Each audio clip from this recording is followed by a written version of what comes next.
Mazmur 91. Dalam lindungan Allah.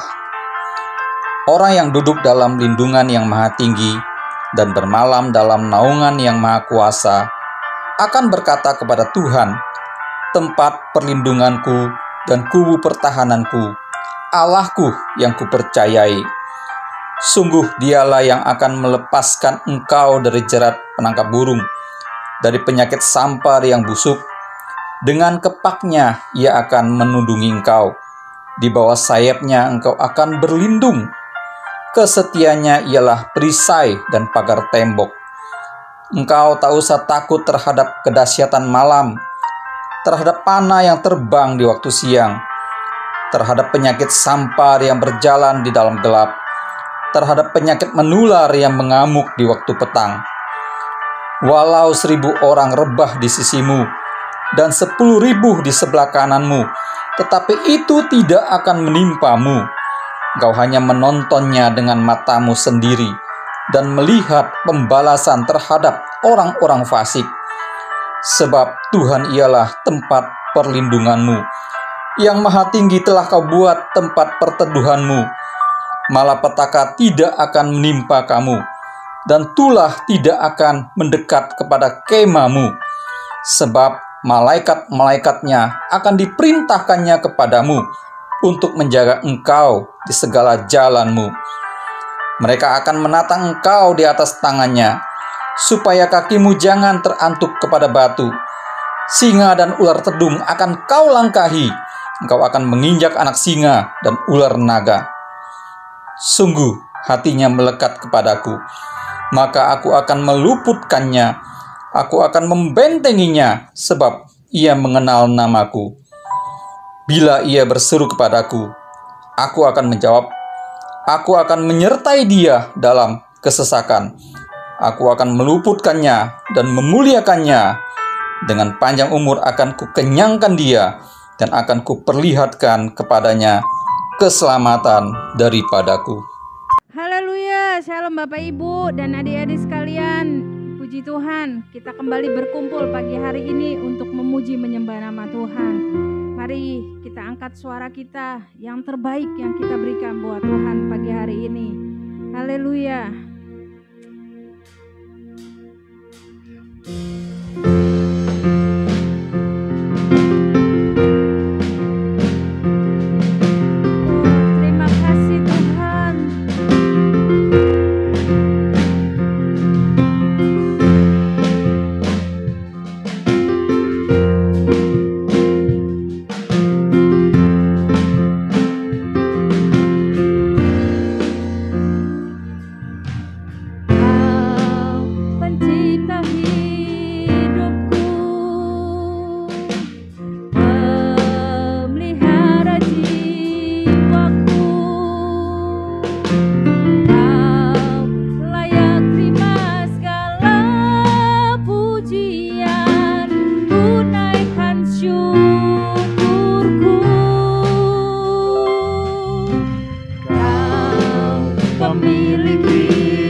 Syukur bagimu, Allah yang mulia, kuduslah namamu.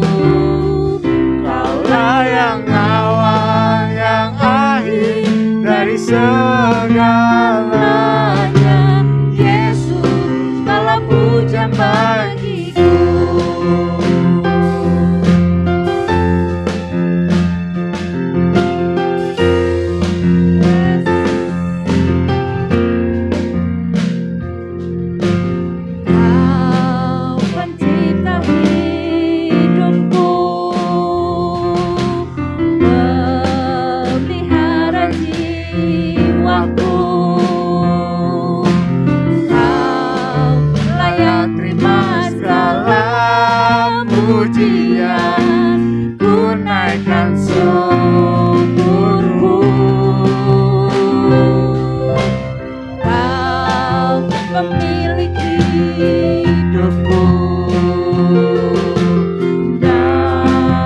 dalam kasih setiamu Yesusku.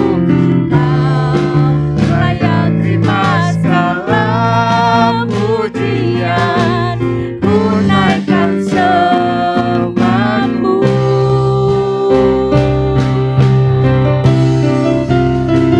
Segala pujian dan syukur bagimu, Allah yang mulia, kuduslah namamu.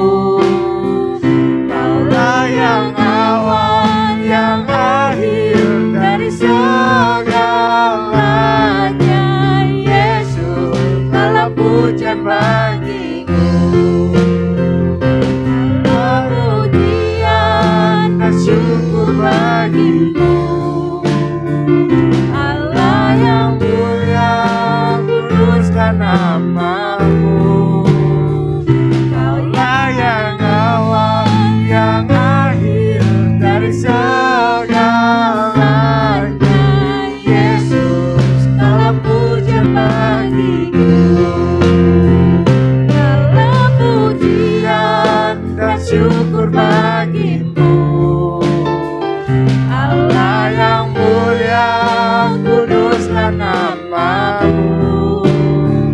Kaulah yang awal, yang akhir dari segalanya, Yesus, segala pujian bagimu.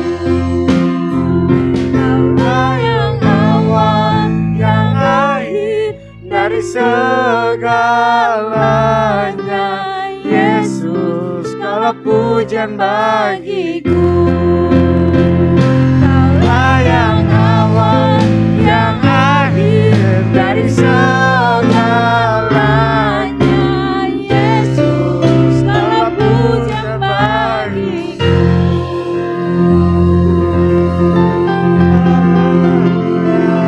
Segala puji,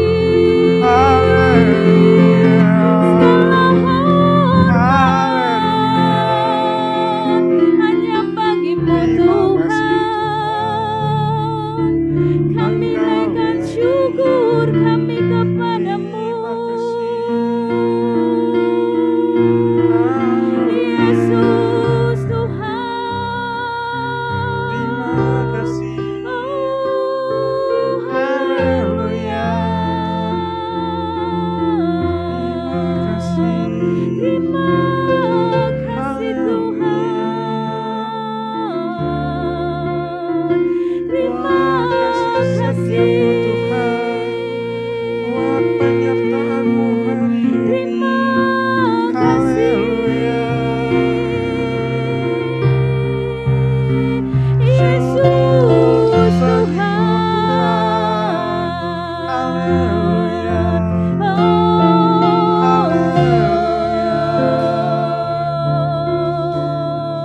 Kami angkat suara kami, kami menyembah-Mu. Ya Naramo ya Seya Naramo. Ya Rabaya Seya Naramo ya Rabaya Sana. Ya Rabaya Seya Naramo. Ya Rabaya Sana.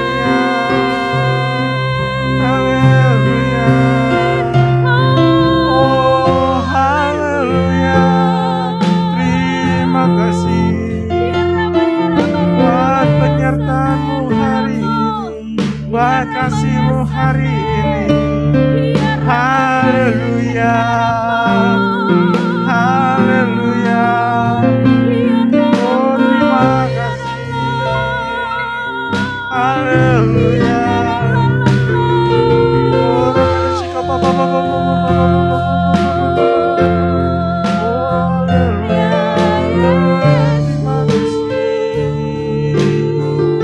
haleluya.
kita Bapak Ibu, adik-adik semua, mari kita angkat tangan kita dan berkata, segala pujian dan syukur bagimu, hanya bagimu ya Tuhan Yesus. Engkau Allah kami yang mulia, Engkau Allah kami yang kudus, Allah yang awal, yes, Engkaulah yang awal dan yang akhir ya Tuhan. Syarabaya Sande, Yesus. Oh, sekali lagi katakan sambil angkat tanganmu, segala pujian dan syukur bagimu, Allah yang mulia, kuduslah namamu. Kaulah yang awal, yang akhir dari segalanya. Yesus, segala puja bagiku, segala pujian dan syukur bagimu, Allah yang mulia dan kuduslah namamu. Allah yang awal, yang akhir dari segalanya. Yesus, segala puja bagiku. Kaulah yang awal, yang akhir dari segalanya. Yesus, segala puja bagiku. Kaulah yang awal, Yang akhir dari segalanya. Yesus, segala pujian bagiku. Haleluya, haleluya, haleluya.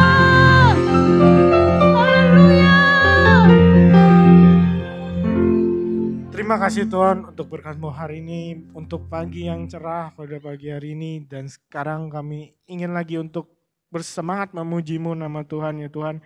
Berkati agar kita diberikan semangat yang baik, arwah-arwah yang baik bagi kami meskipun kami di rumah. Terima kasih Tuhan, dalam nama Tuhan Yesus, haleluya, amin. Amin. Mari Bapak Ibu kita bangkit berdiri, kita pujikan betapa hebat.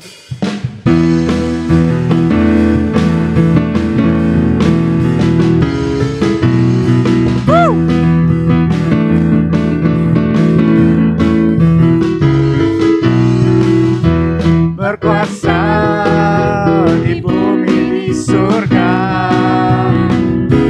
bernata dalam kemuliaan. Diulang Tuhan Allah kita, namanya berkuasa, pembebas umatnya. Betapa hebat, betapa kuat, dahsyatnya Allah kita. Dia berjama atas semua perbuatannya. Betapa hebat, betapa kuat, dahsyatnya Allah kita. Dia ternama atas semua perbuatannya. Tuhan Allah kita.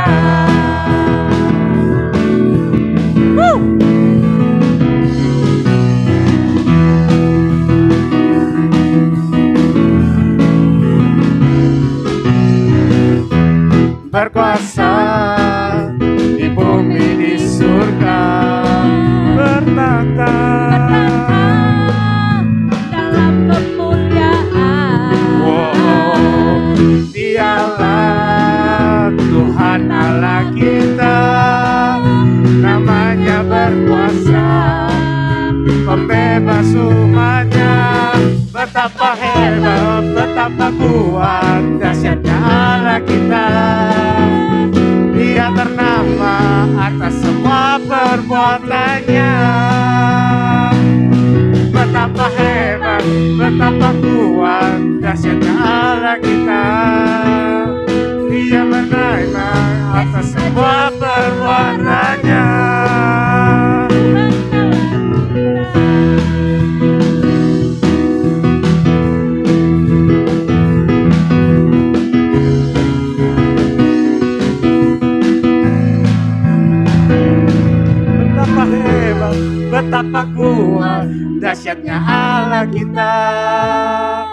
Dia terkaya atas semua perbuatannya. Betapa hebat, betapa kuat dahsyatnya Allah kita. Dia ternama atas semua perbuatannya. Tuhan Allah kita. Tuhan Allah kita. Tuhan Allah kita. Haleluya. Masih semangat Bapak Ibu untuk memuji Tuhan? Yang masih semangat katakan haleluya.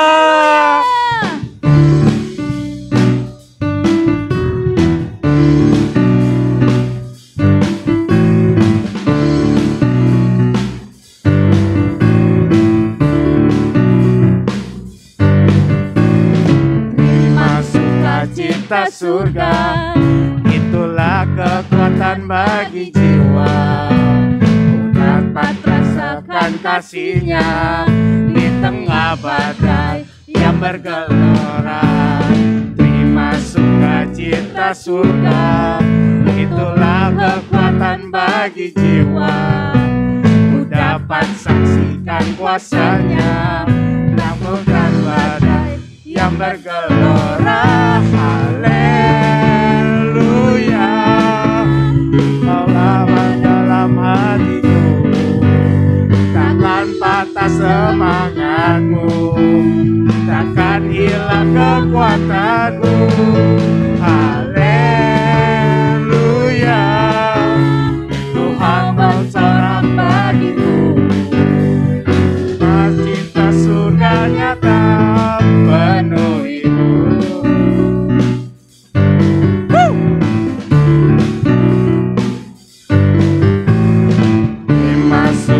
Cita surga, itulah kekuatan bagi jiwa. Ku dapat rasakan kasih-Nya di tengah badai yang bergelora. Terima sukacita surga, itulah kekuatan bagi jiwa. Ku dapat saksikan kuasa-Nya di tengah badai yang bergelora. Haleluya. Kau ada dalam hatiku, takkan patah semangatmu, takkan hilang kekuatanmu. Haleluya. Ku mau bersorak bagiku, sukacita surga nyata penuhiku. Haleluya. Kau ada dalam hatiku, takkan patah semangatmu, takkan hilang kekuatanmu. Haleluya. Ku mau bersorak bagiku, surga nyata penuhiku. Sukacita surga nyata penuhiku. Sukacita surga nyata penuhiku.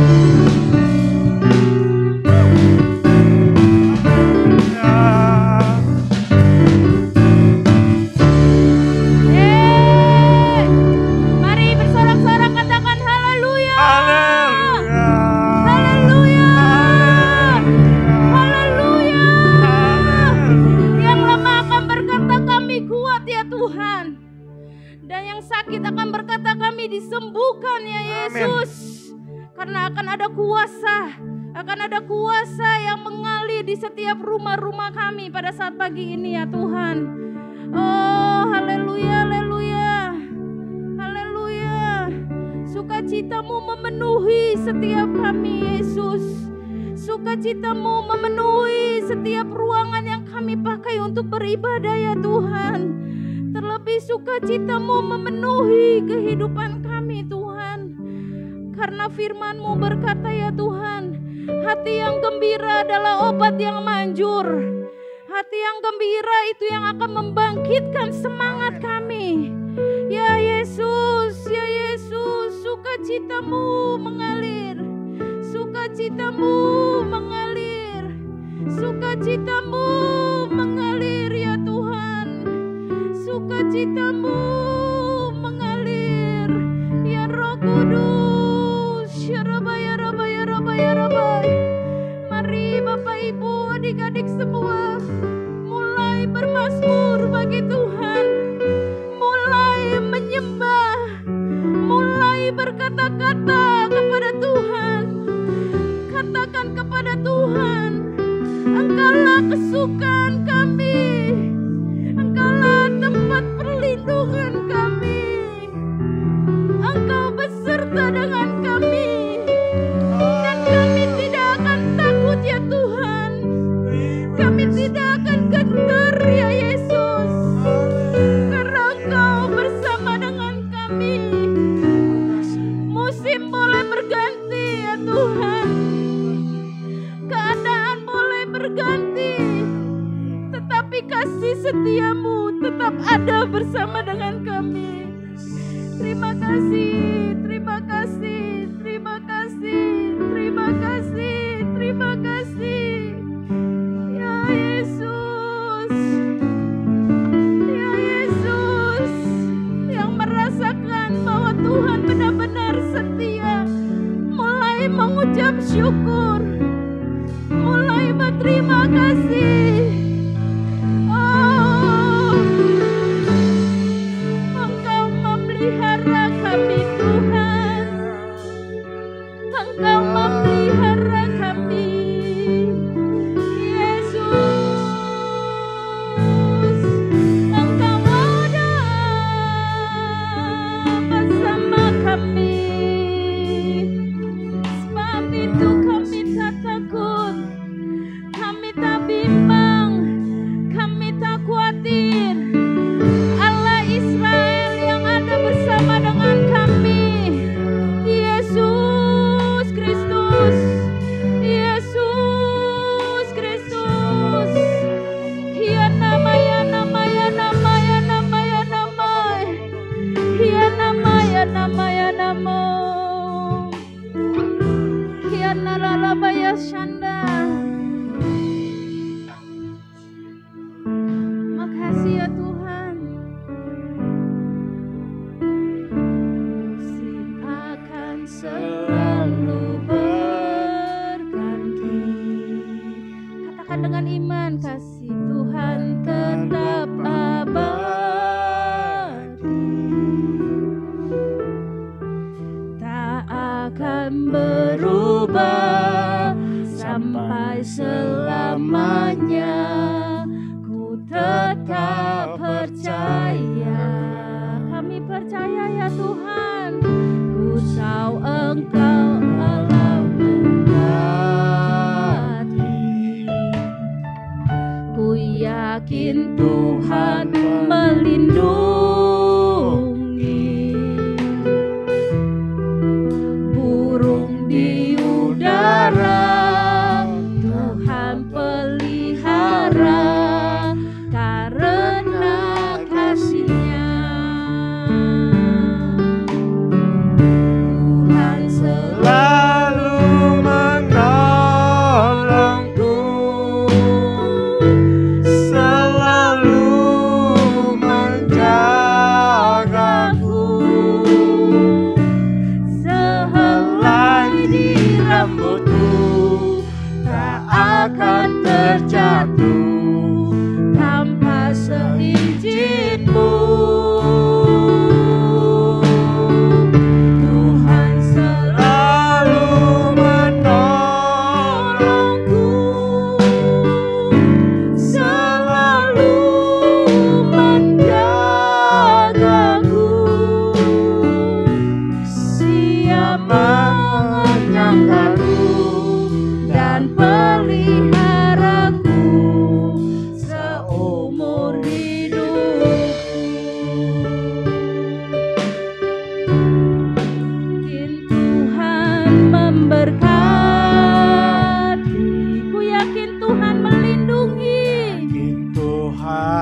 pelindung. Yes Lord Jesus. Burung di udara Tuhan pelihara karena kasih-Nya. Engkau yang selalu menolongku,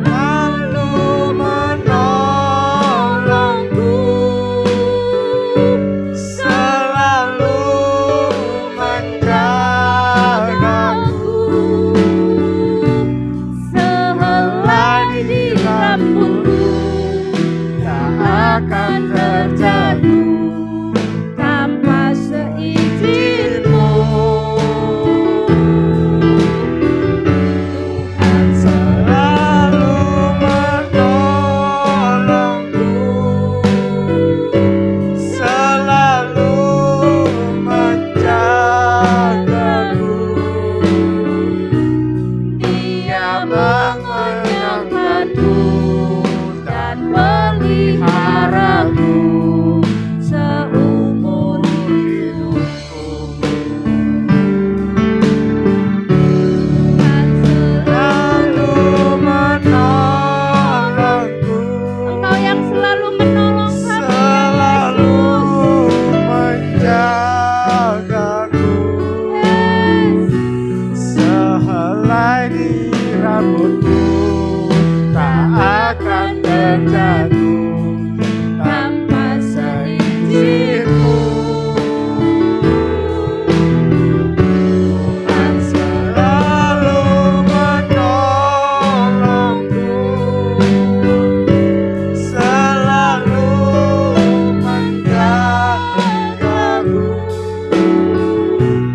Dia mengenyangkanku dan meliharaku seumur hidupku. Tuhan selalu menolongku, selalu menjagaku. Sehelai di rambut-Mu tak akan terjatuh tanpa seizin-Mu.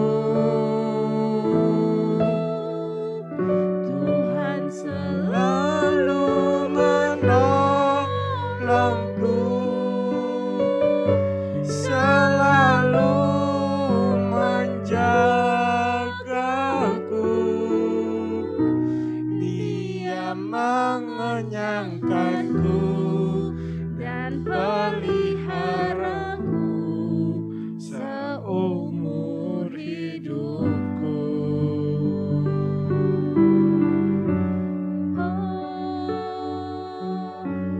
Engkau Allah yang baik Tuhan. Haleluya. Engkau yang selalu menjaga, Engkau yang selalu menopang kami.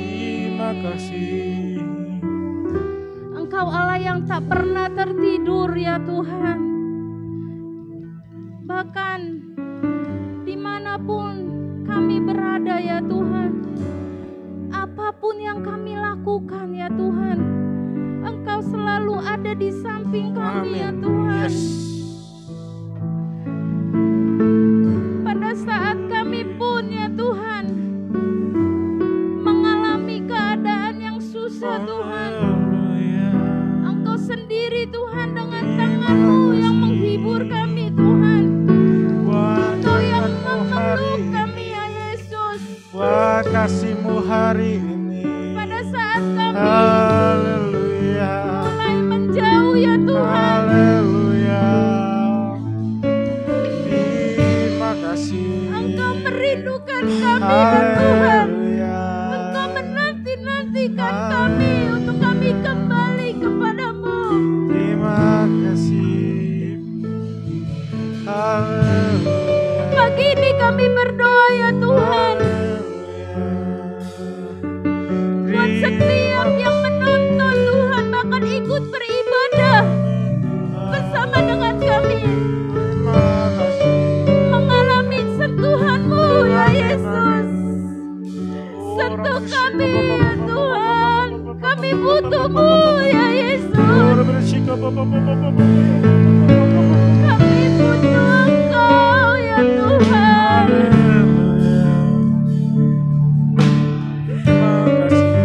Beri kekuatan bagi kami ya Tuhan. Terima kasih Yesus. Ya Rama ya Rama ya Rama ya Rama ya Rama ya Rama ya Rama ya Rama ya Rama. Ya Rama ya Rama ya Rama ya Rama ya Rama ya Rama ya Rama. Ya la la la la la la la la la la la la la la. Ya la la la la la la la la la la Rama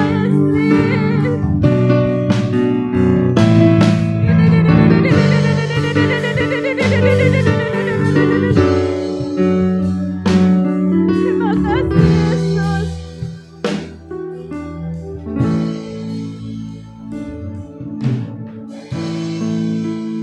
Berbicara lebih lagi bagi kami ya Tuhan. Buka mata kami Tuhan. Buka mata kami. Kalau selama ini tertutup ya Tuhan. Lembutkan hati kami. Kalau selama ini kami keras ya Tuhan. Buka telinga kami. Buka telinga kami supaya kami mendengar suara-Mu ya Tuhan. Karena itu yang kami butuhkan hari-hari ini Tuhan. Kami bersama-Mu. Kami intim bersama-Mu. Itu yang kami butuhkan hari-hari ini ya Tuhan. Tiada yang lain. Tiada yang lain. Hanya Engkau Yesus. Hanya Engkau ya Tuhan. Mari kami percaya hamba-Mu yang akan berkata-kata pagi ini. Itu semua berasal daripada-Mu Tuhan. Melalui firman-Mu Tuhan. Itu akan membukakan Tuhan rahasia-rahasia yang tidak pernah kami bayangkan dan kami pikirkan, yang kami tidak tahu Tuhan. Itu akan Engkau bukakan Tuhan. Kau akan singkapkan Tuhan. Bahkan Kau akan pertontonkan kepada kami segala kesalahan-kesalahan kami, segala-segala yang apa kami buat ya Tuhan. Engkau akan membawa kami kepada jalan-Mu kembali ya Tuhan. Engkau yang akan memperbaiki kelakuan kami yang tidak baik Tuhan. Engkau akan membenarkan kami melalui firman-Mu Tuhan. Asalkan dengan setia kami mau duduk diam di bawah kaki-Mu Tuhan. Hanya itu yang Engkau mau Tuhan. Dan biarlah itu menjadi keinginan kami juga ya Tuhan. Setia duduk di bawah kaki-Mu ya Tuhan. Mendengarkan apa yang Engkau mau bagi kami ya Tuhan. Bekerja atas setiap kami melalui firman-Mu Tuhan. Urapi hamba-Mu, urapi hamba-Mu Tuhan. Hamba-Mu hanya manusia biasa Tuhan. Tapi dengan pengurapan dan kuasa yang daripada Tuhan, itu akan membawa kuasa yang nyata ya Tuhan. Walaupun secara online Tuhan, tetapi itu akan membawa mujizat-Mu ya Tuhan Yesus. Kuasa-Mu dinyatakan pada saat firman-Mu disampaikan Tuhan. Terima kasih Bapa. Kami kembalikan segala pujian, hormat, kemuliaan hanya bagi-Mu Tuhan. Hanya bagi-Mu Tuhan.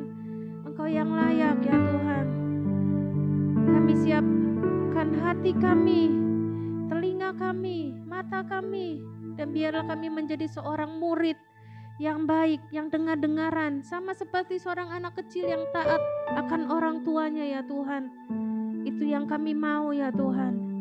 Terima kasih Bapa, di dalam nama Tuhan Yesus Kristus, yang siap untuk mendengarkan firman Tuhan dan menjadi pelaku firman Tuhan. Sama-sama katakan amin.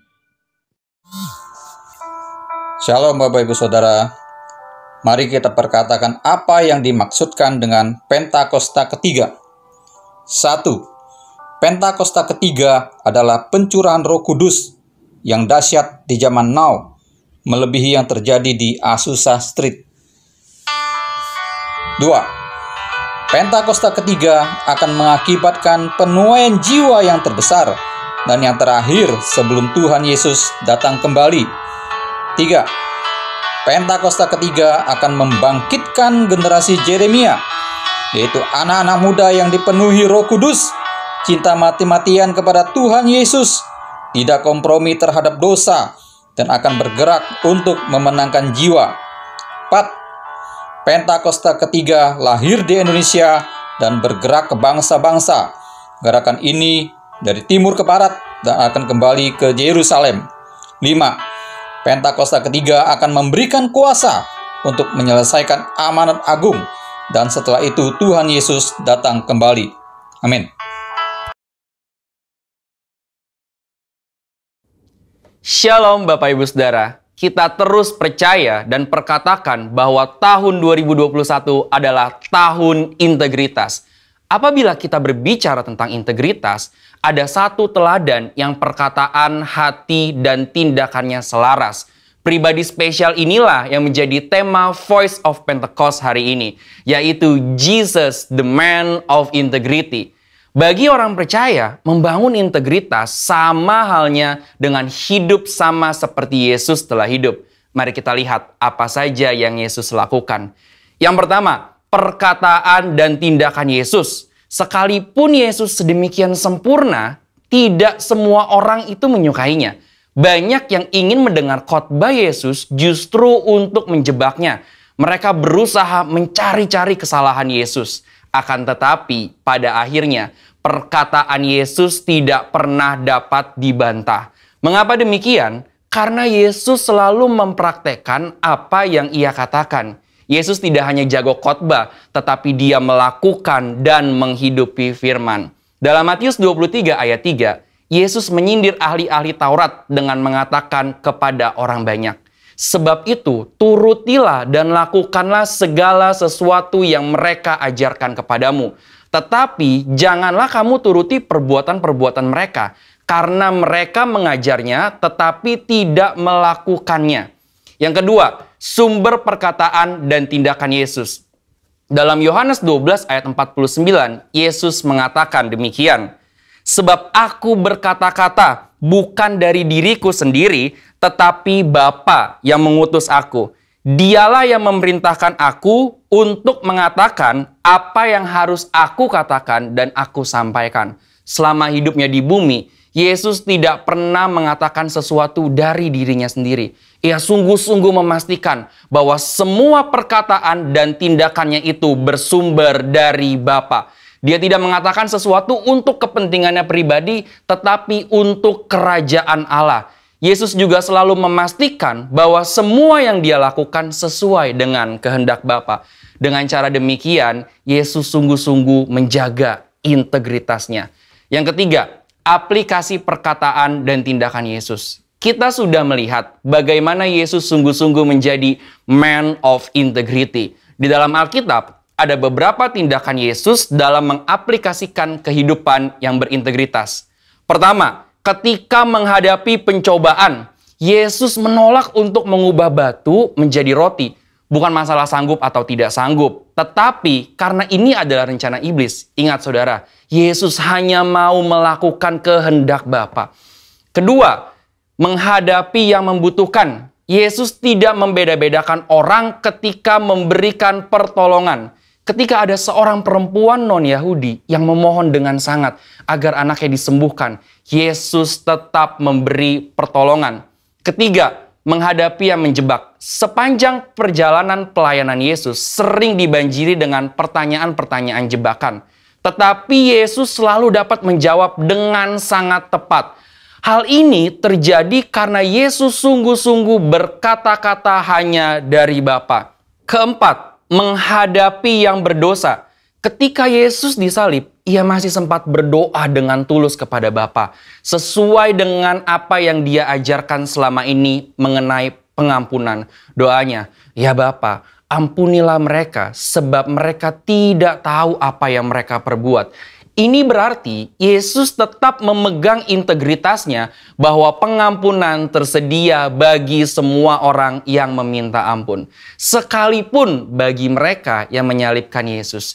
Bapak Ibu Saudara, integritas adalah sesuatu yang dibangun Oleh sebab itu, sesuai dengan visi yang Tuhan sudah beri bagi gereja kita, mari sepanjang tahun ini kita membangun integritas dengan cara hidup seperti Yesus telah hidup. Saudara, untuk penjelasan lebih lengkapnya dari tim teologi kami, silakan membuka link yang ada di atas atau scan QR Code yang tersedia. Salam integritas, Tuhan Yesus memberkati.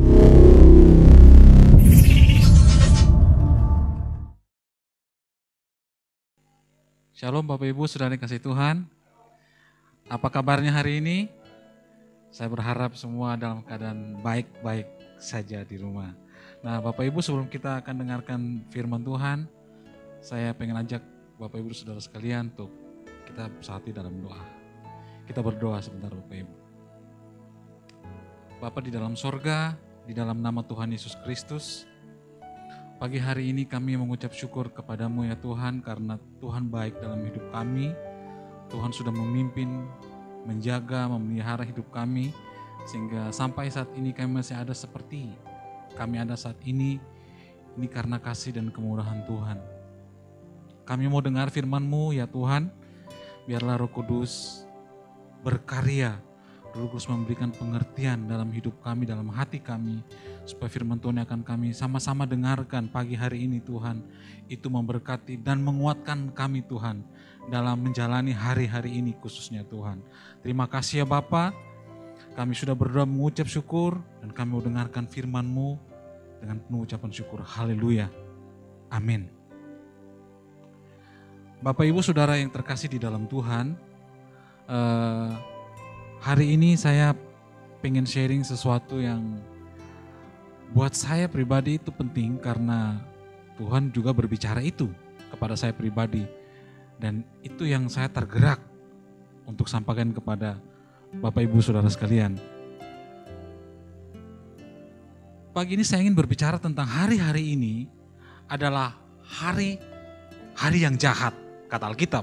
Hari-hari ini adalah hari-hari yang jahat, itu sebabnya Bapak Ibu, Saudara yang dikasih oleh Tuhan, kita harus memperhatikan bagaimana kita hidup atau kita menjalani hari-hari ini. Karena tidak mudah saudara-saudara, apalagi di masa pandemi sama seperti sekarang ini.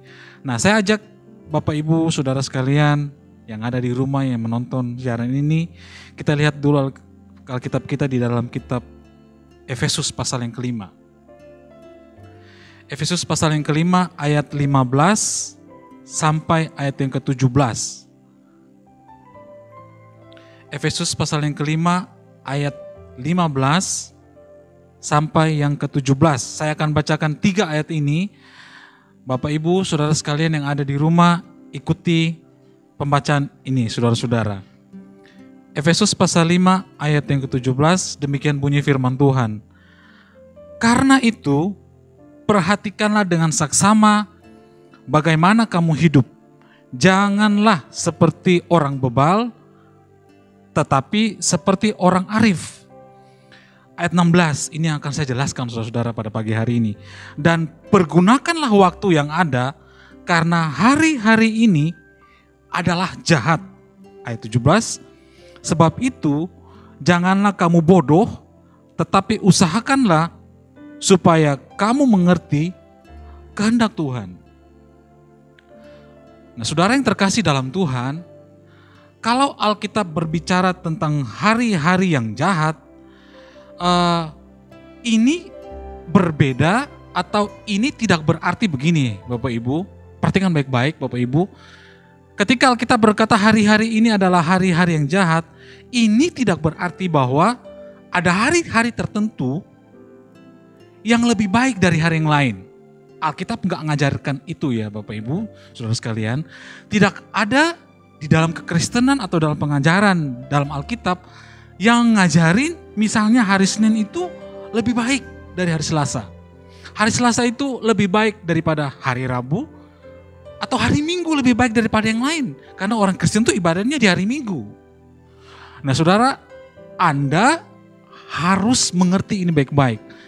Kita orang Kristen, dalam pengajaran kekristenan itu tidak mengajarkan seperti itu.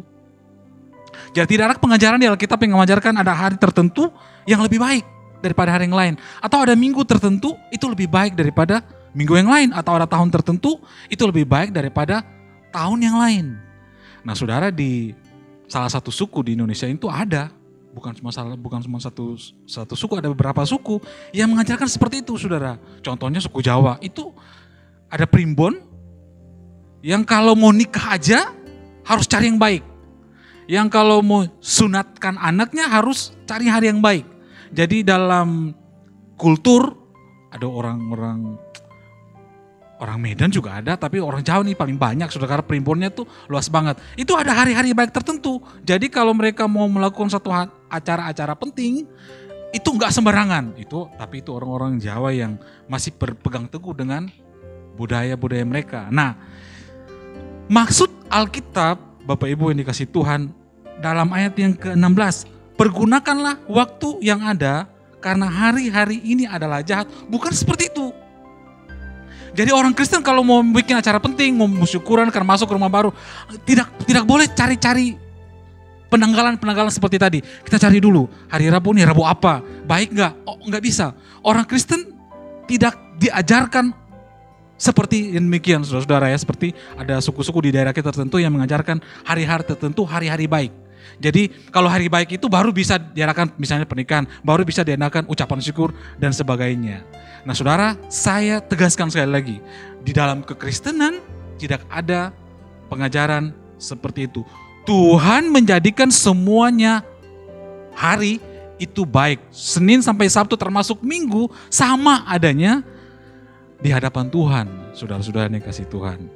Nah, pagi ini Bapak Ibu saudara yang kasih Tuhan, saya pengen ajak Bapak Ibu kita sama-sama belajar apa maksud Alkitab bahwa hari-hari ini, hari-hari di mana saudara dan saya hidup, ini adalah jahat. Ini saya waktu lagi di jalan, lagi nyetir, entah kenapa saya waktu Bapak Gembala menghubungi saya untuk menyampaikan firman Tuhan, saya tanya Tuhan saya pengen ngomong apa? Itu saya lagi nyetir, Tuhan ngomong ini. Ketika saya lagi nyetir, Tuhan ngomong ini, saya tanya Tuhan, ini apa yang mau disampaikan dengan ayat-ayat ini saudara-saudara.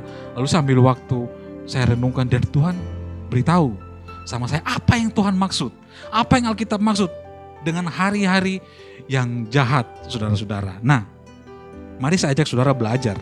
Kata jahat itu diterjemahkan dari kata poneros, terjemahan Alkitab bahasa Yunani saudara-saudara. Nah, poneros ini jahat bukan seperti tadi yang saya bilang ada hari-hari baik tertentu, atau bukan jahat karena ada orang berniat kepada kita, atau jahat bukan karena ada bencana alam, ada gempa bumi, tapi poneros itu jahat karena ada satu perubahan. Perubahan apa itu Bapak Ibu? Nah, agar jelas saya ajak Bapak Ibu lihat di dalam kitab 2 Timotius pasal 3. Ini Alkitab kita saudara-saudara luar biasa banget. Saya waktu renungkan ini, saya juga duluan ditegur Tuhan mengenai hal-hal ini saudara-saudara. Apa itu jahat? Apa itu hari-hari yang jahat saudara-saudara? Mari kita lihat di 2 Timotius pasal 3 ayat 1 sampai 5. Alkitab berkata begini Bapak Ibu. Simak baik-baik. Ketahuilah 2 Timotius 3 pasal 1 mulai. Ketahuilah bahwa pada hari-hari terakhir akan datang masa yang sukar. Manusia akan mencintai dirinya sendiri dan menjadi hamba uang. Perhatikan baik-baik. Pada hari-hari terakhir akan datang masa yang sukar. Ayat 2, manusia akan mencintai dirinya sendiri dan menjadi hamba uang. Mereka akan membual dan menyombongkan diri. Mereka akan menjadi pemfitnah. Mereka akan berontak terhadap orang tua dan tidak tahu berterima kasih, tidak mempedulikan agama, tidak tahu mengasihi, tidak mau berdamai, suka menjelekkan orang, tidak dapat mengekang diri, garang, tidak suka yang baik, suka mengkhianat, tidak berpikir panjang, berlagak tahu, lebih menuruti hawa nafsu daripada menuruti Allah. Ayat 5 saudara perhatikan baik-baik. Secara lahiriah mereka menjalankan ibadah mereka, tetapi pada hakikatnya mereka memungkiri kekuatannya. Jauhilah mereka itu.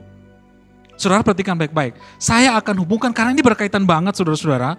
2 Timotius pasal 3 sama Efesus pasal 5 tadi. Hari-hari yang jahat itu bukan masalah ada gempa bumi. Saudara, bangsa kita ini ketika masuk di bulan Januari ini kita mengalami banyak bencana. Nah, saudara, kalau saudara tanya kepada saya, apakah bulan Januari ini bulan yang jahat? Oh, tidak.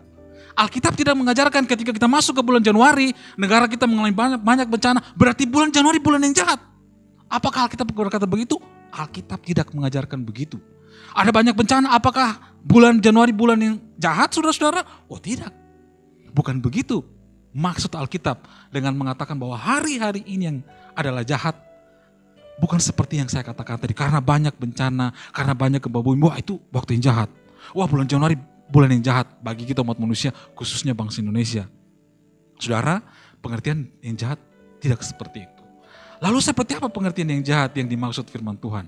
Mari saya ajak saudara lihat kitab 2 Timotius pasal 3 ini. Perhatikan baik-baik.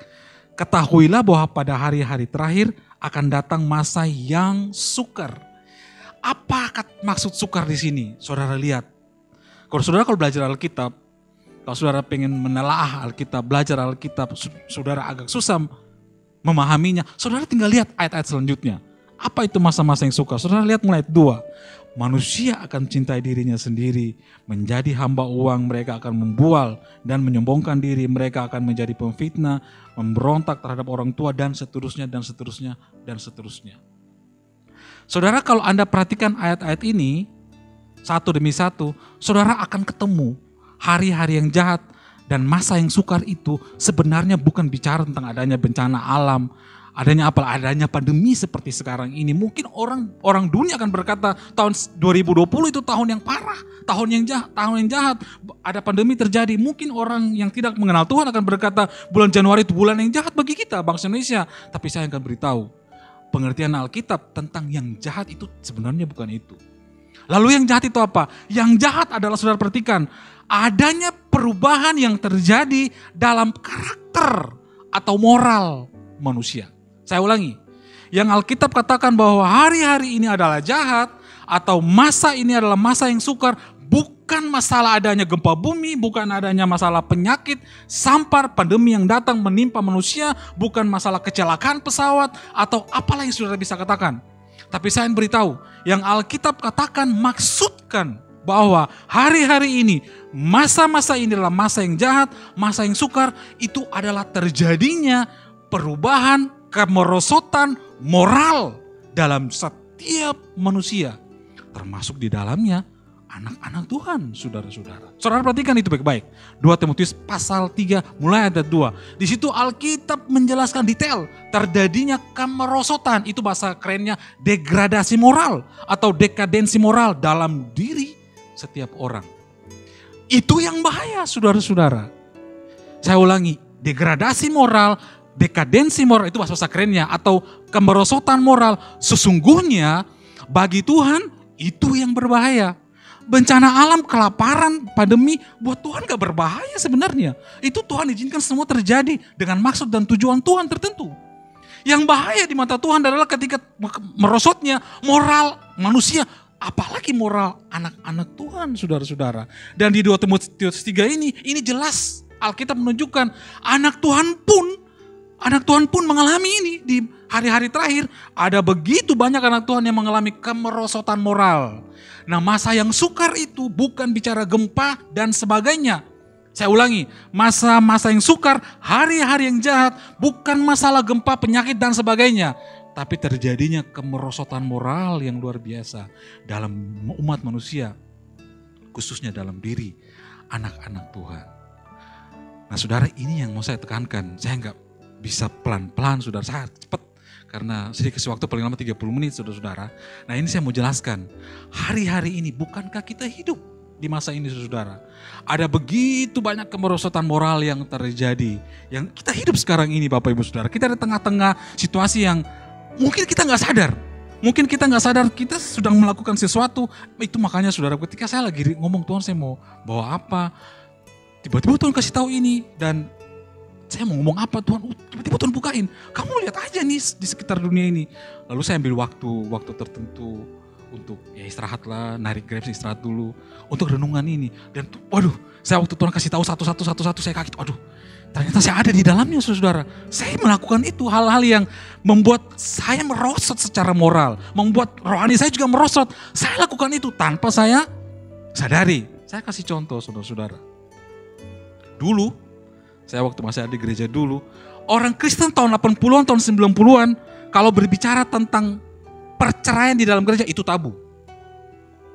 Ketika ada keluarga yang bermasalah, mau masalah karena apa, karena ekonomi, karena KDRT, orang ramai-ramai, jemaat Tuhan ramai-ramai, gembalanya, pendetanya akan berusaha menyatukan keluarga yang bertengkar itu.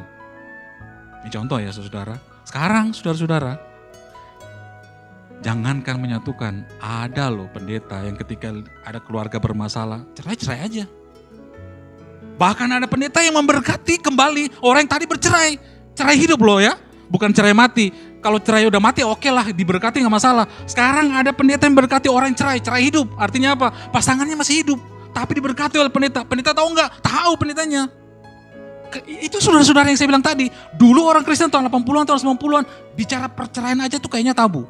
Ada orang bermasalah akan didamaikan oleh jemaat Tuhan. Tapi sekarang mulai rontok itu. Kemerosotan itu terjadi, bukan hanya di luar gereja, dalam gereja juga. Itu terjadi kemerosotan moral, kemerosotan karakter Kristus. Itu saudara-saudara yang bahaya. Itu yang Tuhan tidak inginkan. Dan bagi Tuhan itu yang sangat-sangat berbahaya. Bukan masalah gempa bumi, bukan masalah pandemi. Pandemi ini maka Tuhan berkata selesai dengan cara Tuhan. Kita nggak tahu kalau Tuhan bilang 2021 selesai, pasti selesai. Pasti saya yakin. Tuhan ngomong selesai 2021, dengan cara Tuhan pasti pandemi selesai 2021. Kalau Tuhan masih izinkan terjadi lewatin 2021, masih bisa terjadi. Itu gampang banget buat Tuhan. Tapi masalah kemerosotan moral, apalagi kemerosotan karakter Kristus dalam kehidupan anak-anak Tuhan, itu sungguh jauh-jauh berbahaya. Saudara-saudara. Itu contoh satu saudara-saudara. Contoh berikutnya. Dulu saudara-saudara, kita kalau ke gereja tuh, waduh, pakaian, apalagi di gereja yang dulu, waduh, yang melayani tuh hitam putih, setiap minggu. Itu udah kayak malaikat. Saya waktu sekolah di gereja saya yang dulu, saya sekolah Alkitab. Di rumah gembala, di rumah pastori, nggak boleh pakai celana jeans. Bayangin tuh, nggak boleh pakai celana jeans, makan nggak boleh pakai celana pendek, kaos berkerah, rapi banget. Itu di gereja saya dulu, tempat saya pelayanan yang dulu, saudara-saudara, harus rapi banget. Ke gereja harus rapi banget, harus sopan banget. Sekarang saudara-saudara, di gereja ada orang Kristen yang ke gereja pamerin pusernya, sama pamerin pahanya. Saudara, saya sih sering mendengar ada orang bilang begini, enggak kok kita ke gereja tuh karena Tuhan gak ngelihat luar ya, casing kita penampilan luar, Tuhan melihat hati. Iya benar, di satu sisi benar saudara-saudara, tapi di sisi lain ada gak benarnya di situ. Ada gak benarnya begini, Anda maki itu jadi berkat gak? Kan Alkitab bilang kalau Anda melakukan sesuatu jadi batu sandungan jangan dilakuin. Apalagi saudara-saudara, sekarang orang Kristen tuh udah beda tipis sama orang dunia. Ke gereja pakai baju itu tadi, pamerin paha, pamerin pusar saudara. Saya pernah pelayanan di satu gereja besar saudara. Ada satu jemaat, ibu muda, pakai pendek banget. Pusarnya sih gak kelihatan, tapi di bawahnya pendek banget. Dia duduk paling muka, berhadapan dengan pemusik, habis pas dia duduk, dia pangku kakinya. Cret. Waduh, saya mati Tuhan, ya ampun. Gak mungkin saya main musik cuma ngeliat begini. Salah tulang saya nanti gitu. Ya saya kadang-kadang terpaksa lihat saudara. Terpaksa lihat. Waduh, saya mati, aduh Tuhan ini gimana ya. Suatu saat saya dikirim lagi, terus lagi pelayan di tempat itu. Ketemu lagi tuh ibu. Pakai sama saya yang seksi. Seksi banget saudara-saudara. Ketiga, keempat, saya ketemu lagi. Ketemu dia lagi, dia sudah pakai yang sopan saudara. Ketika saya tanya sama seorang pengerjanya, dia dinasihati. Dan puji Tuhan dia mau berubah. Itu di gereja saudara-saudara. Orang sama orang dunia udah beda-beda tipis. Dulu saudara-saudara, itu dia tadi, kita pakai jeans saja di gereja yang dulu, pakai jeans saja itu ditegur sama gembalanya saudara. Sekarang kalau nggak dinasihati, masuk gereja sama masuk bioskop nggak ada bedanya. Suatu saat saya pernah pelayanan di ibadah anak-anak muda di daerah Pluit. Gue semua gereja lah. Saya pelayanan saudara, lampu kayak lampu diskotik tuh, udah disiapin.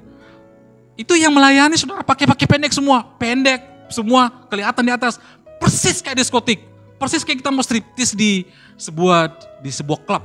Saya waktu datang sama tim, saya Saya tanya, ini gereja ini kita masuk benar nggak gereja nih? Ini gereja apa diskotik yang kita masukin nih?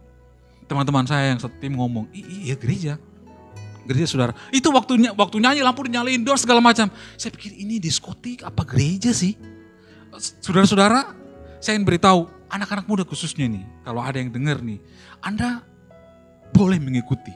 Kita nggak bisa terlepas saudara-saudara. Kita nggak bisa terlepas dengan perkembangan zaman, perubahan zaman, perkembangan ilmu, pengetahuan dan teknologi. Tapi saya ingin berkata kepada semua yang dengar, apalagi anak muda, perhatikan baik-baik. Itu sebenarnya Alkitab kan katakan di pasal 5 tuh, perhatikanlah dengan saksama bagaimana kita hidup. Semua perubahan yang terjadi itu baik adanya. Dengar baik-baik Bapak Ibu. Semua ilmu, kemajuan ilmu pengetahuan dan teknologi itu bermanfaat buat manusia. Itu baik adanya. Tapi dengar baik-baik. Di setiap kemajuan ilmu pengetahuan dan teknologi itu ada perubahan-perubahan yang terjadi yang juga menimpa manusia. Dan saya ulangi, di setiap perubahan yang terjadi pasti ada dampak-dampak positif, dampak negatif yang mengikut perubahan atau kemajuan tersebut. Saudara, dulu ya, saya terus terang, saya jujur, dulu kamu nonton film PF atau film porno gitu ya, nyarinya susah banget. Dulu tuh nyarinya susah banget. Sekarang saudara bisa dengan ini, saudara bisa dapat itu. Dengan hanya satu alat seperti ini, saudara bisa nonton berjam-jam, bisa minta dikirimin. Begitu gampang banget. Nah saudara-saudara, saya ingin kasih tahu khususnya anak muda, boleh Anda ikut perubahan apapun. Kata orang, ini zamannya zaman digital, semua berubah, kita harus ikut di dalamnya. Benar, gak ada yang salah. Perkembangan teknologi kita ikutin, benar, gak ada yang salah. Bapak Ibu dengar baik-baik. Tapi saudara, saya harus memperhatikan, tidak semua perubahan yang menyertai kemajuan ilmu pengetahuan dan teknologi itu harus anak Tuhan ikuti. Tidak semua. Saya ulangi, tidak semua perubahan-perubahan yang terjadi akibat kemajuan ilmu pengetahuan dan teknologi itu harus diikuti oleh anak-anak muda atau oleh orang-orang yang percaya sama Tuhan. Kalau akibat kemajuan ilmu pengetahuan teknologi, orang pakai baju pamerin pusar, pamerin paha atau pamerin pantat, apakah kita harus ikut? Ya enggak dong. Akibat kemajuan ilmu pengetahuan teknologi, orang nonton video, orang nonton hal-hal yang bawa porno begitu gampangnya di handphone, apa kita harus ikut? Enggak dong anak-anak muda. Enggak dong Bapak Ibu saudara-saudara sekalian. Kita harus waspada. Inilah yang Tuhan maksud. Saudara dan saya harus perhatikan. Karena Anda dan saya ada di masa ini saudara-saudara. Kita hidup di masa yang mengalami perubahan begitu cepat banget. Saya yakin, semoga sih tidak terjadi saudara. Sekarang ini dulu ya, orang berbicara LGBT enggak dibicarakan. Tahun 80-an, tahun 90-an tuh orang gak tahu itu LGBT. Lesbian gay itu orang gak tahu. Ketika masuk tahun 2000-an orang mulai tahu tentang LGBT saudara-saudara. Dulu orang bicara tentang pernikahan sesama jenis gak mungkin di tahun 80-an, 90-an. Awal tahun 2000 gak mungkin. Sekarang di Eropa Amerika itu diberkati. Pemberkatan nikah sesama jenis. Bahkan kalau pendeta gak diberkati, gak mau memberkati orang yang menikah sama jenis, pendetanya malah dipenjara itu. Sekarang di Amerika berlaku hukum yang seperti itu. Saudara lihat, kita ada di masa, kita lagi hidup di masa seperti ini. Ini yang Tuhan katakan kepada saya dan ini saya pengen bagikan. Kadang-kadang kita nggak sadar kita ada di dalamnya. Kita sedang mengalir. Saudara, saya yakin Indonesia sih belum menerima pemberkatan sesama jenis. Tapi saudara baik-baik. Kalau bangsa dan negara kita terbawa di dalamnya, suatu saat pemerintah akan menyetujui itu. Tinggal tunggu waktunya aja. Dan saya kasih tahu kepada Bapak Ibu saudara dikasih Tuhan, anak-anak muda apalagi, dengar baik-baik. Kalaupun akhirnya pemerintah kita menyetujui itu, apakah kita harus ikut memberkati pemberkatan yang sejenis? Enggak. Saudara, dulu kita kalau bercanda, kita jaga perkataan kita. Anak-anak muda dulu kalau bercanda, jaga perkataan, jaga kekudusan. Bercanda tuh kata-katanya dijaga. Sekarang anak muda kalau bercanda, saya kemarin bawa sepasang penumpang lagi narik, bercandanya ngomongnya begini di mobil. Wah kemarin pegel loh, gara-gara makan ini anjing. Kaget saya lagi bawa. Pertama sih anjrit, belakangan anjing, jing. Saya mati, ya ampun ini sekarang saudara, kita ada di masa, di era seperti ini, perubahan-perubahan yang menyertai kemajuan ilmu pengetahuan teknologi, masa itu orang berpikir yang seperti itu pantas saja. Nah, saudara, satu saat ada 1 penumpang baru bertobat. 1 penumpang lagi saudara. Saya kadang-kadang di Grab juga Tuhan pertemukan dengan orang seperti itu. Dia baru bertobat, banyak sharing sama saya di mobil. Lalu dia mulai tanya, Pak, saya akhirnya berterus terang sama dia. Saya juga aktivis gereja. Lalu dia banyak tanya. Terus saya bilang, Pak, dia tanya, Pak, ini dosa nggak sih? Terus saya bilang begini, Pak, kalau Bapak mau bertumbuh dalam Tuhan, di dalam kekristenan itu bukan masalah. Kalau Bapak mau naik level, bukan lagi masalah dosa, enggak. Dia mencobai saya, dia menguji saya, dia bilang, Pak, rokok dosa enggak sih? Diskotik dosa enggak? Saya bilang begini, Pak, itu enggak dosa. Saya bilang begini, Pak, di dalam kekristenan itu kalau Bapak ingin bertumbuh, Bapak ingin kenal Tuhan yang dekat, bukan masalah dosa atau enggak. Orang Kristen itu kalau mau bertumbuh, moralnya mau baik, rohaninya mau baik, bukan. Tapi saya enggak mau ngoceh-ngoceh begini ya, saya bilang pelan-pelan saudara. Saya bilang bukan masalah dosa atau enggak, pantas atau enggak pantas. Layak atau enggak layak orang Kristen begitu. Nah saudara, saya ingin berkata kepada Anda yang dengar sharing ini, pagi hari ini, orang Kristen tuh jangan tanya dosa. Dulu mungkin saya pernah ditanyain anak muda, dia bertanya sama saya, Kak, kalau saya punya masalah boleh ke klub gak? Terus saya bilang, bukan masalah dosa. Pantas gak kamu ke situ? Pantas gak? Nah saudara, dengan kemajuan zaman seperti sekarang ini, ada begitu banyak orang Kristen yang berpikir, ngerokok gak dosa kok. Kita ke klub gak dosa kok. Tapi saya mau tanya begini, bukan masalah dosa, pantas gak kamu ke situ? Kalau kamu ke night club, kamu ngerokok ketika kamu punya masalah, kalau akhlakmu, karaktermu makin merosot, ngapain? Saudara, Bapak Ibu dengar baik-baik, anak muda khususnya dengar baik-baik. Anda boleh ikuti perubahan zaman, kemajuan yang ada, tapi dengar baik-baik. Kalau Anda diajak melakukan satu kegiatan, satu perbuatan, satu aktivitas yang membuat rohanimu merosot, akhlakmu, karakter Kristusmu makin merosot, makin mundur, tinggalkan itu. Dan saudara, Tuhan tegur saya satu ketika saya persiapkan firman ini. Apa yang Tuhan tegur? Ini HP kata Tuhan. Lu batasi, bahasa sahabat ya. HP ini bisa jadi merosotkan rohanimu. Saya kaget tuh Tuhan ngomong. Itu HP membuat rohanimu merosot. Karena kamu lebih banyak baca berita. Saya suka berita, tapi kebablasan berita lebih banyak daripada firman Tuhan. Wah, saya kaget Tuhan ngomong begitu. Itu HP itu salah satu alat, instrumen merosotkan imanmu. Dan di dunia ini orang banyak gak sadar. Nah itu saya bilang tadi, kita anak Tuhan sudah ada di dalamnya. Kita gak sadar kita sedang melakukan sesuatu yang ternyata merosotkan akhlak karakter kita di dalam Kristus. Salah satu yang Tuhan ingatkan saya adalah batasi pemakaian. Batasi kita pegang ini HP. Itu Tuhan kasih tahu saya pribadi. Dan saya kasih tahu itu kepada saudara. Ini bisa membuat saudara merosot akhlaknya. Apalagi di dalamnya berisi hal-hal yang benar, makin merosot. Saudara cuma baca berita, saya cuma baca berita loh saudara. Saya ikuti perkembangan karena saya suka sepak bola dan berita-berita lain-lain. Saya ikuti cuma berita doang. Itu bisa membuat saya merosot, saya kaget. Bisa begitu ya Tuhan. Apalagi kalau isi HP-nya di dalam ada hal yang benar, pasti makin merosot. Nah, saudara, waktu saya terbatas, hanya itu yang secara singkat itu yang saya mau sampaikan kepada saudara pada pagi hari ini. Hari-hari yang jahat itu bukan bicara masalah gempa bumi, bencana alam atau pandemi penyakit dan sebagainya. Tapi Alkitab dalam 2 Timotius 3 jelas banget. Yang Alkitab katakan hari-hari yang jahat itu adanya kemerosotan moral dalam kehidupan setiap manusia, khususnya anak-anak Tuhan. Itu sebabnya saudara, perhatikan baik-baik. Saya yang paling terakhir saya ingatkan, kita boleh ikuti semua perkembangan zaman yang terjadi khususnya anak muda. Tapi saya tekankan sekali lagi, kalau ada hal-hal yang kita lakukan, kita ikut aktivitas yang membuat rohani kita merosot, kita mengalami kemunduran, tinggalkan itu. Saudara, handphone ini hasil kemajuan ilmu pengetahuan dan teknologi.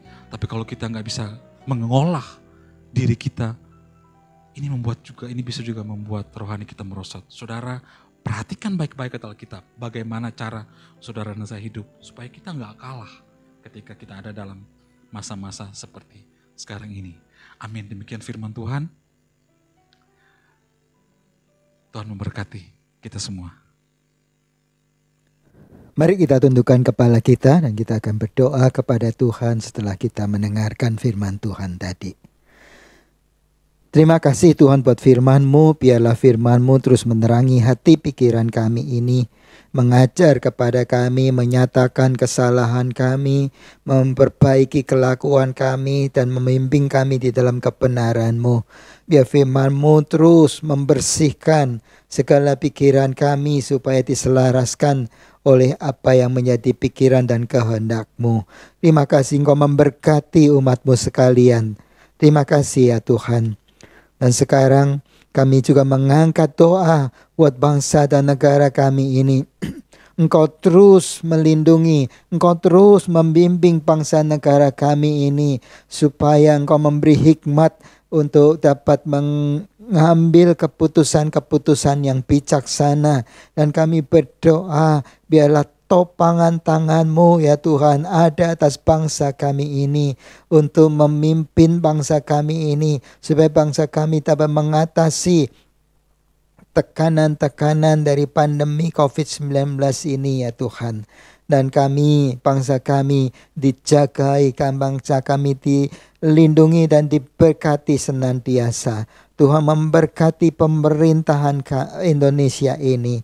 Beri kepada mereka kesehatan ya Tuhan. Dan turunkan damai sejahtera-Mu kepada mereka semuanya. Terima kasih ya Tuhan. Di dalam nama Tuhan Yesus kami juga menyerahkan seluruh umat-Mu di dalam tangan-Mu. Engkau memelihara mereka. Engkau melindungi, menutup bungkus mereka. Memberikan kesehatan kepada mereka. Dan memberkati setiap usaha dan pekerjaan mereka. Terima kasih Tuhan. Di dalam nama Tuhan Yesus Kristus, sekali lagi kami menyerahkan umat-Mu dan pemerintah kami, bangsa kami di dalam tangan-Mu. Mari sekarang kita mengangkat kedua tangan kita ke atas. Tuhan memberkati engkau dan melindungi engkau.